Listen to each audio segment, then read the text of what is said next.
এই যে বাইক, যারা ভাবছেন এই বাইক রাইড শেয়ার করে পরিবার, নিজের ফ্যামিলি, সংসার চালাবেন, তাদের ধারণা সম্পূর্ণ ভুল। এখনও যারা বাইক কেনেন নাই কিন্তু চিন্তা করছেন বাইক দিয়ে রাইড শেয়ার করে সংসার চালাবেন, তাদেরকে আমি বলবো যে আপনারা বাইক না কিনে একটা অটোরিকশা কেনেন। এই বাইক রাইড শেয়ার করে আপনার ফ্যামিলি, সংসার কখনো আপনি চালাতে পারবেন না। সারাদিন রোডে থাকলে বড়জোর একদম সকাল থেকে রাত 10টা পর্যন্ত 1500, 1600, 1700 ইনকাম করবেন।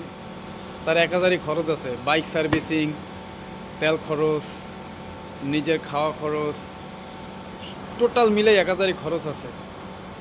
তারপর তো রোডে বাইকে যাত্রী পাওয়া যায় না।